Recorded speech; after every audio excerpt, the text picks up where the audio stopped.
Hello viewers, मैं हूँ फ़खर यूसुफ़ज़ई और आप देख रहे हैं डिबेट विद फ़खर। आज की डिबेट में बात करेंगे 2-3 बड़े इम्पोर्टेंट इश्यू। एक तो लश्कर तैयबा के हवाले से बात करेंगे। उनके शाहिद महमूद नामी आदमी हैं, जिसको इंडिया और अमेरिका ग्लोबल जो टेररिस्ट एक लिस्ट है उसके अंदर डालना चाहते हैं, लेकिन चाइना ने उसको यूएन में रोका है।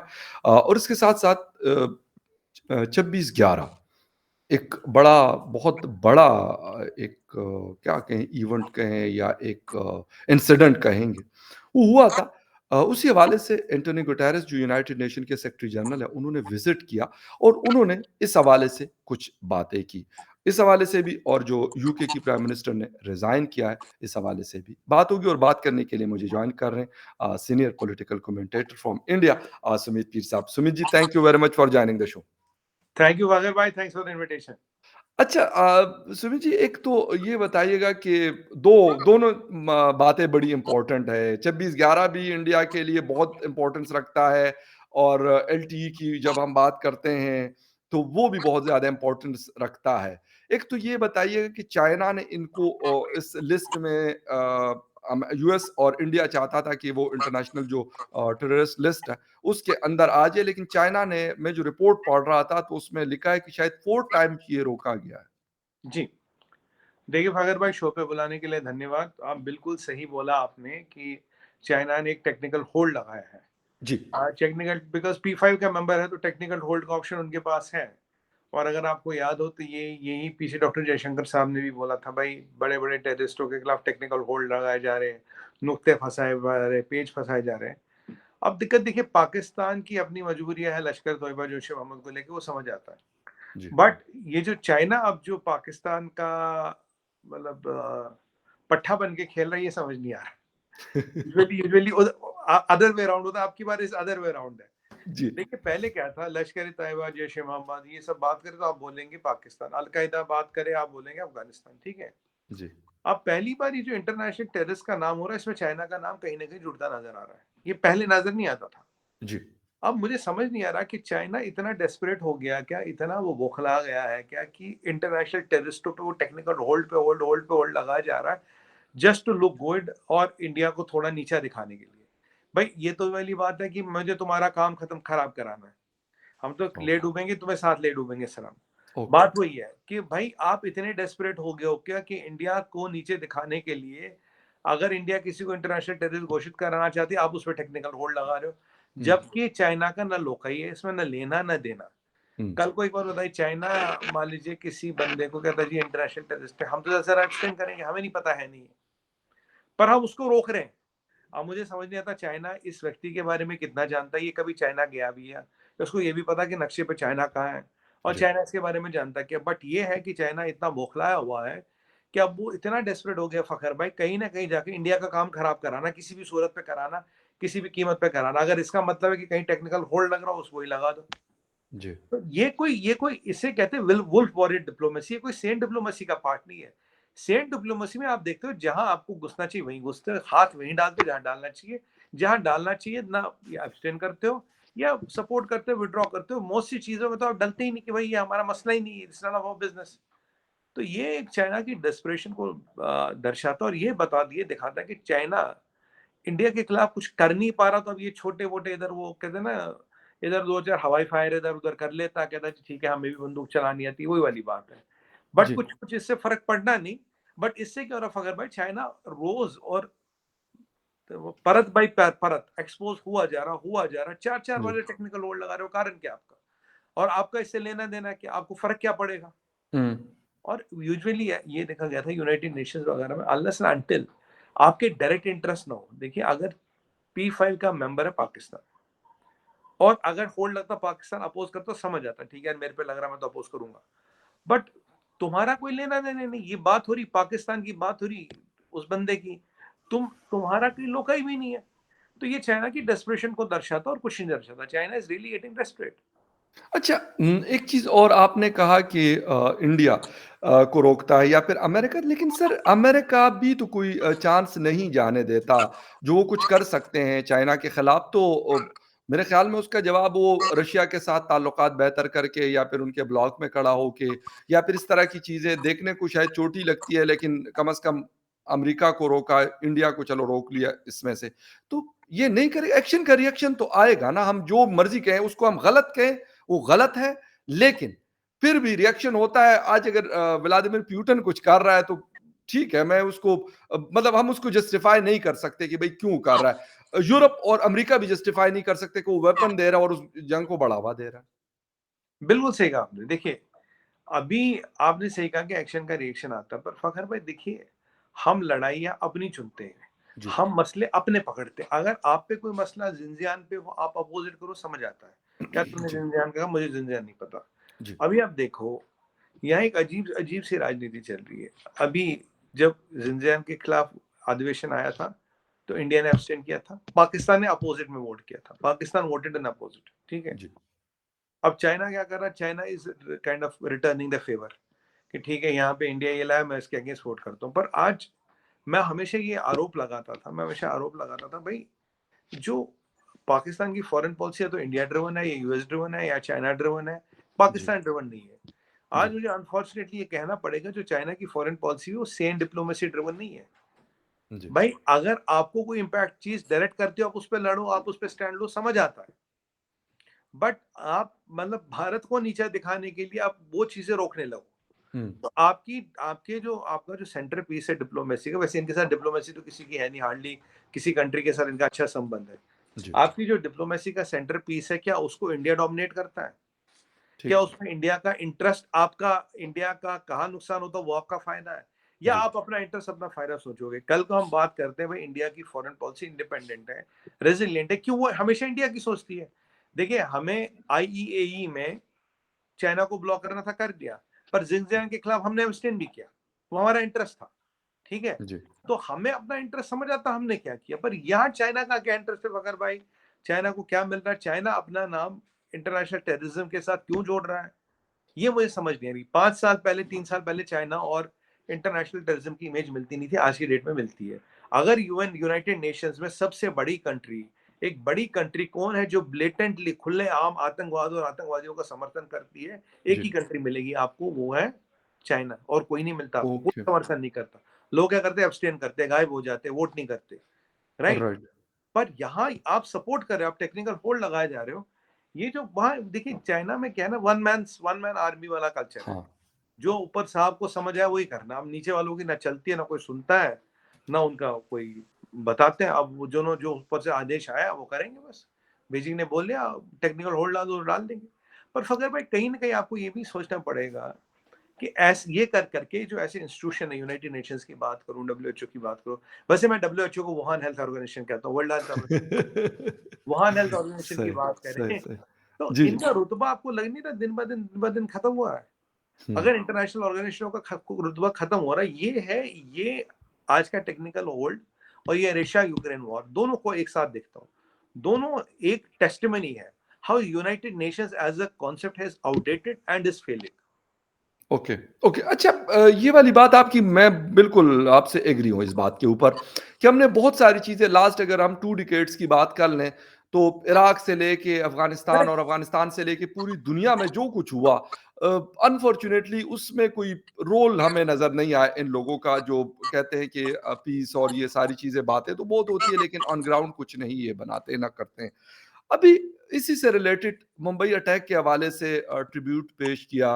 एंटोनियो गुटेरेस साहब आए, उन्होंने विजिट किया और उन्होंने बोला कि यार कहीं पे भी अगर दहशतगर्दी हो रही है, मासूम लोगों की जानें जाती है, तो मेरे ख्याल में एक्सेप्टेबल नहीं है।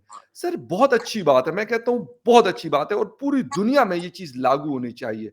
लेकिन क्या वाक़ई इससे जो बात उन्होंने की वो मेरे और आप जैसे या आम हिंदुस्तानी या आम पाकिस्तानी या आम अफ़गानी या आम ईरानी या फिर आम इराकी जो है, उनके जो दर्द है उसका मदावा होता है, जो उन्होंने तकलीफ़ें बर्दाश्त किया, उनका जो पेन है वो कम हो सकता है?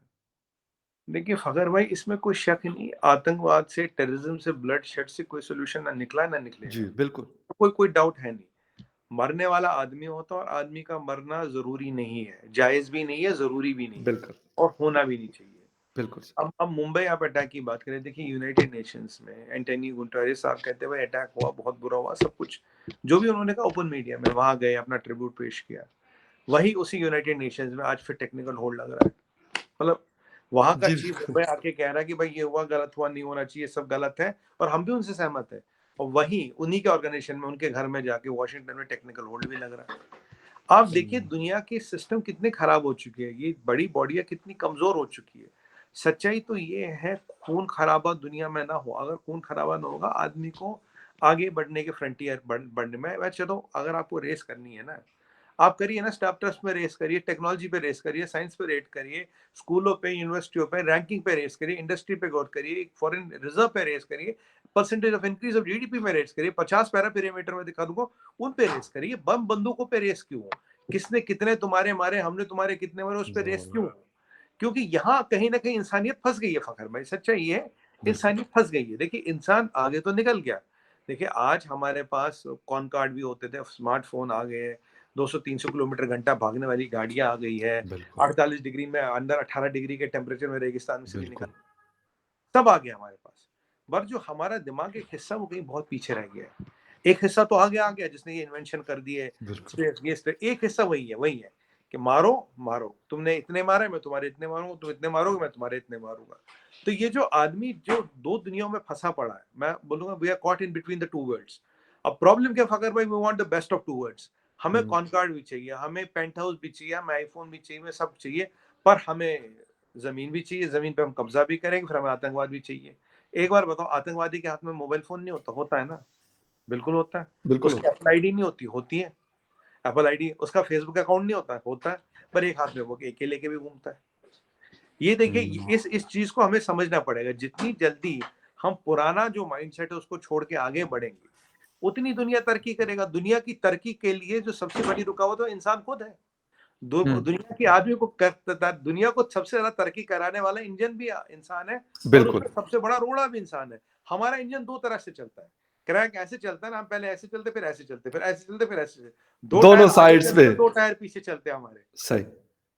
पहले हम चीज़ें बनाते हैं, फिर उसको डिस्ट्रॉय करने के लिए भी बहुत सारी चीज़ें बना के उसको डिस्ट्रॉय भी करते हैं। हाँ, मतलब दो दो लेकिन जो हमारी गाड़ी। आपकी बात बड़ी ज़बरदस्त है, बट क्या इज़ इट पॉसिबल कि ये चीज़ हो सके कि जो आप कह रहे हैं कि जो हमारे माइंड का आधा जो हिस्सा वो अटका हुआ है, वो मतलब 50 साल पुराना या 100 साल पुराना या 500 साल पुराना, जब यही होता था कि जी तलवार है, ये है, वो है और उसके ऊपर हमने ये सारी चीज़ें करनी है। तो क्या चीज़ें हो सकती हैं? मतलब ये बड़ा इम्पोर्टेंट है कि क्या हो सकता है?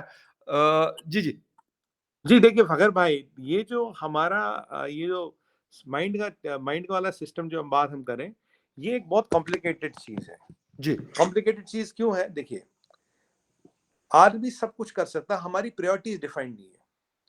प्रायोरिटीज डिफाइंड क्या नहीं है? देखिए आदमी में, मतलब बुरा ना माने, आदमी में दो तरह का इंसान है। एक जी, आदमी वो है जो मॉडर्न है, सूट वाला है, टाई वाला, सब कुछ है। एक वो के वाला भी कभी कभी जाए, मतलब ना, बिल्कुल, आ जाता, वापस आ जाता उसमें। बिल्कुल। तो ये लड़ाई है आज वाले और 500 साल वाले पुराने आदमी की। 70-80-90% टाइम्स ये आज का वाला जीत जाता है, पर 10% टाइम्स ऐसे होते हैं वो भारी पड़ता है। जब वो भारी पड़ता है, वो उस 90% को निगेट कर देता है। हुँ, अगर हमें कॉन्शियसली एक डिसीजन हम लाए कि भाई हमें दुनिया में कहाँ बढ़ना है, क्या करना है। मैं बताऊं आपको, दुनिया में इतनी गरीबी है। आप बुरुंडी की कभी कोई वीडियो देखें, आप बुरुंडी के बारे में बहुत रिसर्च कर रहा हूँ आजकल, बुरुंडी पे आप पढ़िए। जी, अरे फखर भाई, आदमी को कचरे से चावल का दाना निकाल निकाल के खाना पड़ता है।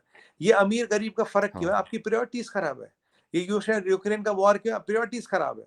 अगर आपकी प्रायोरिटी हो भाई मैंने तरक्की करनी है, बस मैंने गरीबी को हटाना, मैंने जहालत को हटाना, मैंने अनपढ़ कोई नहीं होना चाहिए, हर एक में कि हर घर में खाना हो, रोटी हो, इस पर पढ़ाना है, तो चीजें चलेंगी। पर अल्टीमेटली क्या करते हैं हम? हमें जो आदत है, बेस्ट ऑफ दोनों वर्ल्ड चाहिए, कि मैं कहना टेररिस्ट का भी होगा, फेसबुक अकाउंट जरूर होगा, फेसबुक पे वीडियो भी लगाता होगा अपना, एक बिल्कुल। लगा के फोटो भी लगाता होगा। जी, बट बिल्कुल, दिक्कत ये है कि उसे दोनों दुनिया चाहिए। अगर वो एक दुनिया चुना, आपकी और मेरी तरह एक दुनिया में वाला होता, तो खुश रहता और जिंदा भी रहता। दिक्कत ये, जब उसी दुनिया में एक पैर फंसा के रहता है, तो अल्टीमेटली वो दुनिया इतनी खतरनाक है, वो उसको खींच लेती है और उसे खत्म कर देती है। ये फैसला इंसान को करना है। अगर इंसान आज सुने आप, अगर ये बंदूकें सब छोड़ दे, कह रहा है 50 साल के लिए इनकी छुट्टी कर दो, सर ह्यूमैनिटी कहाँ पहुंचेगी? मैं आपको कह रहा हूं, गरीब ना गरीब दिखेगा माइक्रोस्कोप से, ना गरीबी दिखेगी। गरीब और गरीबी माइक्रोस्कोप लगा के भी दुनिया में देखेंगे, नहीं दिखेगी, 50 साल चाहिए हमें बस, वी जस्ट नीड 50 इयर्स, पर हम लेकिन अपने आप को 50 साल दे रहे हैं। लेकिन सर अगर हम ये वाली बात आपकी है बिल्कुल ठीक, लेकिन आखिर उनको भी तो कोई सपोर्ट है। वो AK-47 वाला हो या LMG वाला हो या कोई और हो। सर ये पूरी दुनिया को जब हम लार्ज उसमें स्केल में जब हम इनको देखते हैं, तो कोई ना कोई ये सारा कुछ कर रहा बिल्कुल होता है। सही कह कहीं रहे हैं। अमेरिका होता है, कहीं सऊदी अरेबिया होता है, कहीं पाकिस्तान होता है, कहीं चाइना होता है, कहीं रशिया होता है।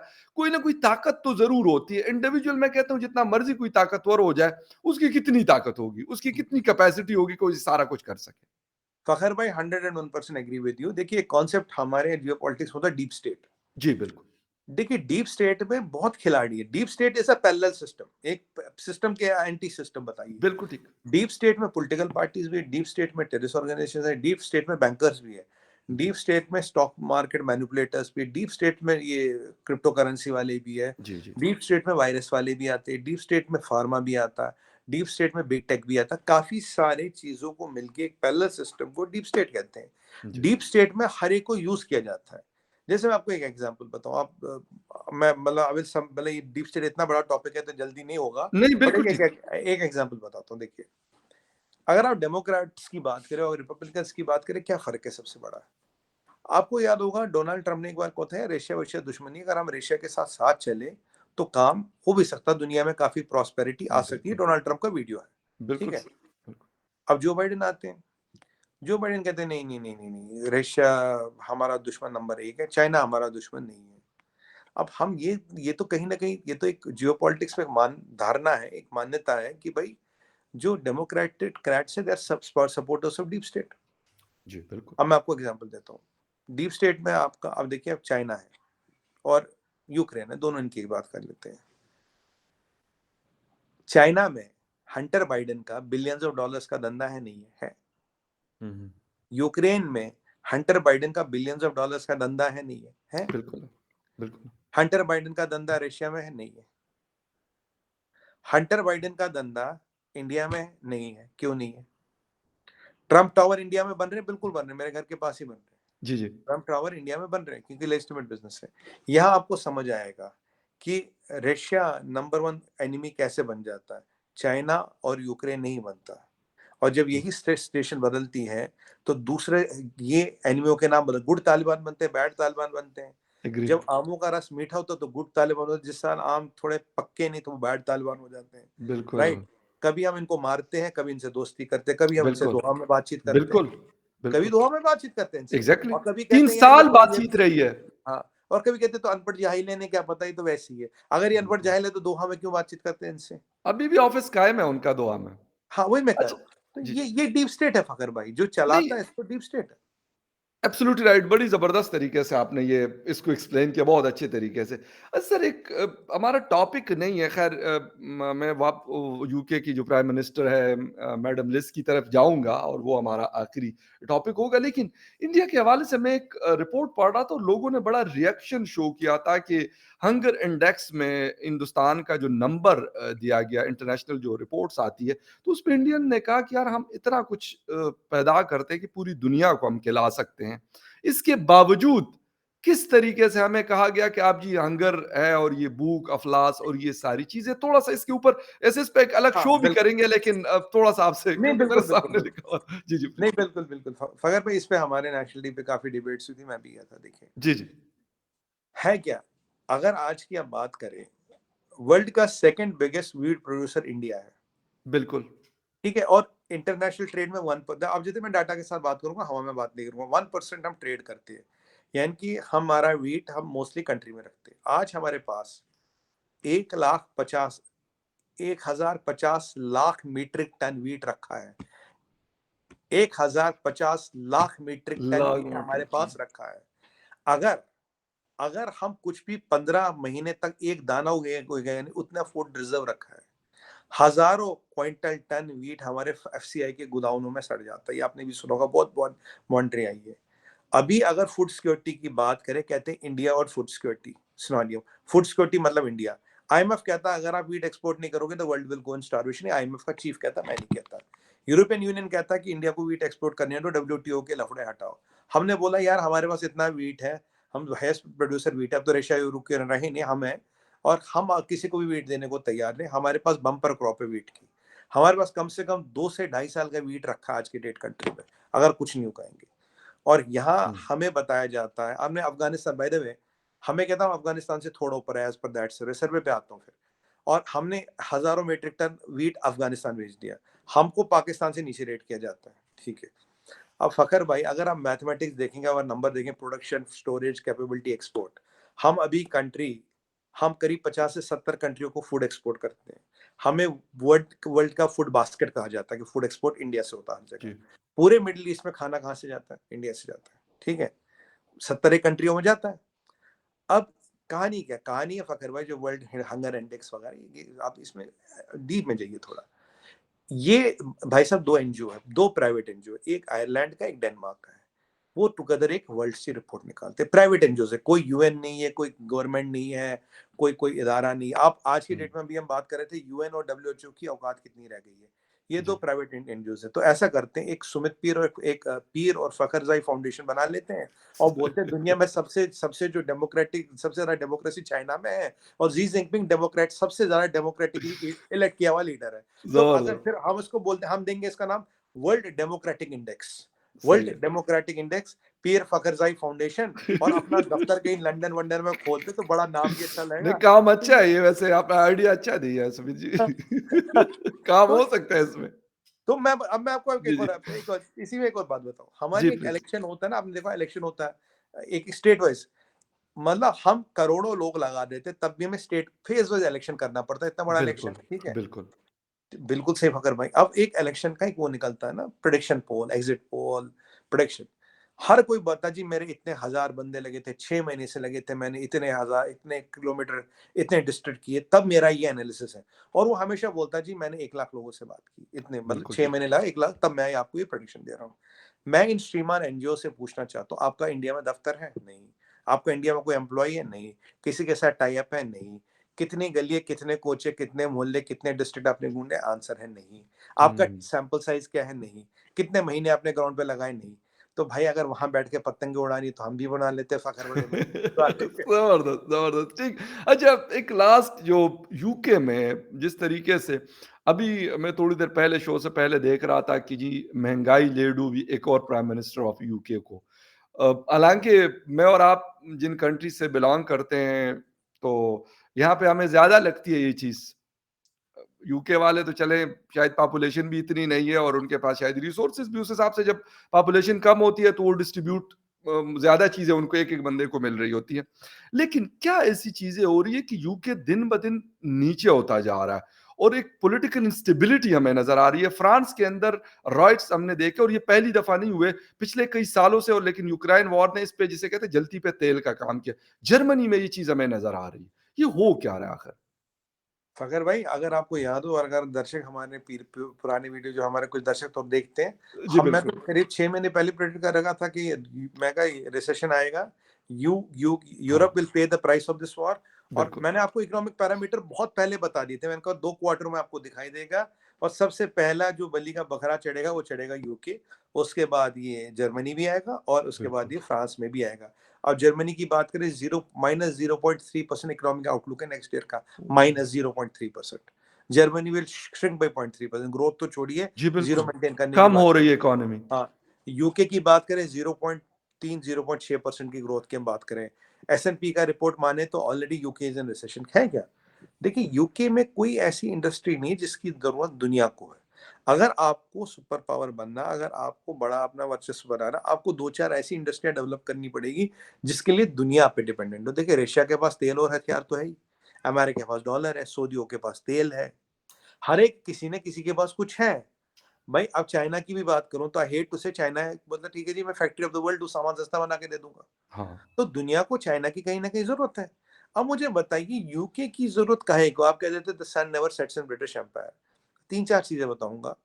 $800 बिलियन का इलिसिट पैसा ट्राफ पार्क्ड है यूके में, $800 बिलियन, ये डॉइच बैंक कहता है। सबसे ज्यादा मनी लॉन्ड्रिंग वहां से होती है।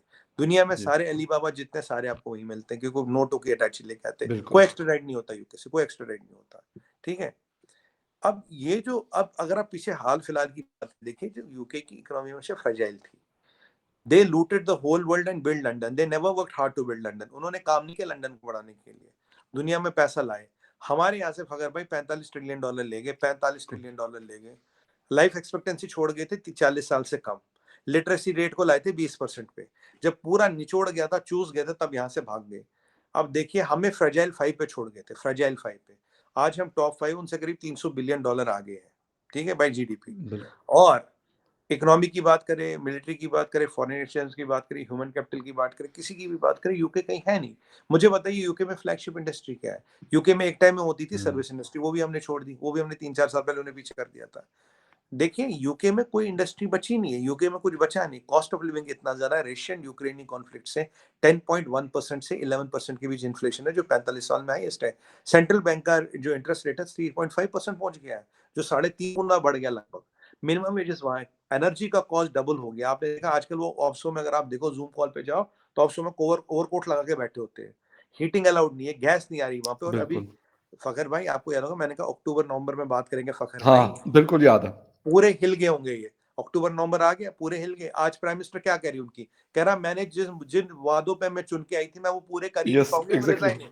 और मैंने वजह की बिल्कुल बात सुना। बताइए, कहते थे the sun never sets in the British empire. 4 महीने, 4 महीने, 2 prime minister, 4 finance minister, 2 home minister. हाँ। But the problem is now today it seems the sun does not rise in British Empire unless and until they've imported a Chinese hmm. sun. Okay, बिल्कुल Chinese सन, उससे ख़ैर काम नहीं होता। बेशक import कर लें तो उससे वो काम नहीं होगा जो दूसरे वाले से होगा। ख़ैर एनीवे काफ़ी सारी चीज़ें और भी हैं, लेकिन ख़ैर किसी और डिबेट में सुमित जी के साथ डिस्कस करेंगे। Thank you very much for your time and thank you very much viewers for watching debate with Fakhar Yusuf से। Thank you, Vaisa. Thank Thank you you very sir, much. Thank you very much. Thank you.